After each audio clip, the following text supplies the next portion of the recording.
Big breaking చూస్తున్నాం. TTD కీలక నిర్ణయం తీసుకుంది. నలుగురు అన్యమత ఉద్యోగస్తులను సస్పెండ్ చేసింది. ఆ నలుగురు ఉద్యోగులు క్రిస్టియన్ మతం అనుసరిస్తున్నట్లుగా నిర్ధారించారు. ఆధారాలు లభ్యం కావడంతో ఉద్యోగులపై వేటు పడింది. టీటీడీ విజిలెన్స్ నివేదిక ఆధారంగా ఈ సస్పెన్షన్ వేటు పడింది.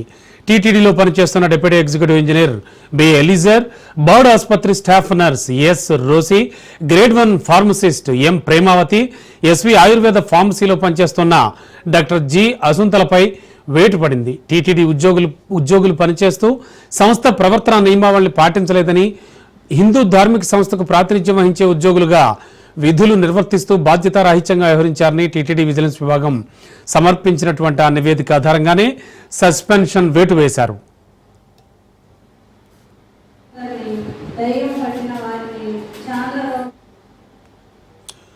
ఇదే అంశానికి సంబంధించి లేటెస్ట్ ఇన్ఫో అందించడానికి మా కరెస్పాండెంట్ కిరణ్ సిద్ధంగా ఉన్నారు. కిరణ్, ఏం జరుగుతోంది? టీటీడీ నిజంగా చెప్పాలంటే ఒక సంచలన నిర్ణయం అనే చెప్పచ్చు. మరి దీనికి సంబంధించి ఏమైనా రియాక్షన్స్ వస్తూ ఉన్నాయా? పర్టికులర్గా ఎవరి మీద అయితే సస్పెన్షన్ వేటు పడిందో వారి నలుగురు వెర్షన్స్ ఏంటి? వాళ్ళు ఏం చెప్తూ ఉన్నారు?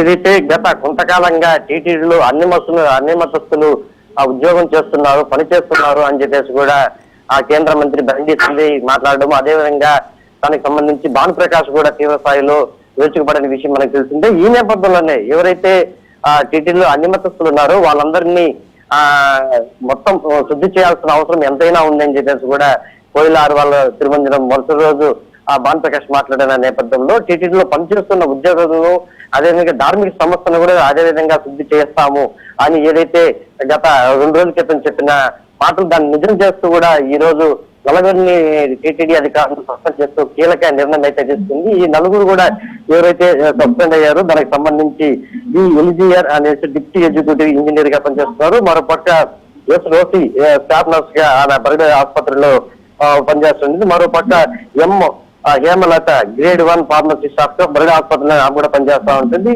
అదేవిధంగా మరోపక్క డిఈజి సుమంత అని చెప్పేసి ఎస్సీ ఆయుర్వేద కళాశాలలో కూడా ఆమె పనిచేస్తుంది. వీళ్ళందరి మీద పూర్తి స్థాయిలో ఆధారాలు సేకరించిన అనంతరం వీళ్ళ మీద సస్పెన్షన్ వేస్తున్నామని చెప్పేసి కూడా ఇప్పటికే విజిలెన్స్ అధికారులు ఏదైతే రిపోర్ట్ ఇచ్చారో ఆ నివేదిక ఆధారంగానే టీటీడీ ఉన్నతాధికారులు వీళ్ళ నలుగురి మీద పూర్తి స్థాయిలో సస్పెండ్ చేసినట్టు కూడా మనకు సమాచారం ఉంటుంది. ఏదేమైనప్పటికీ ఇది టీటీడీలో ఒక సంచలనాత్మక నిర్ణయం అని చెప్పుకోవచ్చు. ఎందుకంటే హిందూ ధార్మిక సంస్థ యొక్క పరువును కాపాడేందుకు గాను ఈ నిర్ణయం తీసుకున్నట్లు కూడా మనం చెప్పుకోవచ్చు. ఎందుకంటే హిందువులు ఎక్కువ ఆరాధ్య దైవంగా హిందువుల యొక్క మనోభావాలు దెబ్బతినకుండా ఉండేందుకునే ఇటువంటి చర్యలు తీసుకున్నారనేసి కూడా మనం అనుకోవచ్చు. ఎందుకంటే ముఖ్యంగా తిరుమల తిరుపతి దేవస్థానం అంటేనే అంటే దేశవ్యాప్తంగా ఉన్న నలుమూల నుంచి కూడా భక్తులు ఇక్కడికి వస్తూ ఉంటారు. ఈ నేపథ్యంలోనే అటువంటి ధార్మిక సంస్థ అనే టీటీడీలో అన్ని మతస్థులు ఉద్యోగాలు చేస్తూ ఉన్నారని చెప్పేసి కూడా ఎంతో కాలం నుంచి కూడా వస్తున్న వార్తలు మనకు తెలుస్తూనే ఉన్నాయి. దీంట్లో ఇప్పటికే సంబంధించి చాలా మంది వరకు ఇదివరకే కొంతమంది తెలియకుండా కూడా బయట వచ్చి అంటే టీటీడీలో పనిచేసేటప్పుడు మాత్రము దేవుని కొలుస్తారు. ఇంటి నుంచి గుడి ఆఫీస్ నుంచి వెళ్ళిన తర్వాత క్రైస్తవ మతం సంబంధించిన బోధకులు ఆ విధంగా దానికి సంబంధించిన సంభాషణ చేస్తుంటారని చెప్పేసి కూడా పూర్తి స్థాయిలో ఆధారాలు వచ్చాయి. అదే ఆరోపణలు వచ్చాయి. ఆ ఆరోపణల నేపథ్యంలో విజిలెన్స్ అధికారులు ఎంక్వైరీ చేశారు. ఎంక్వైరీ చేసిన అనంతరం పూర్తి నివేదికను తీసుకున్న అనంతరమే ఈ నలుగురిని కూడా పూర్తి స్థాయిలో సస్పెండ్ చేయాలని చెప్పేసి అధికారులు నిర్ణయించినట్టు కూడా మనకు తెలుస్తుంది. Okay, thank you.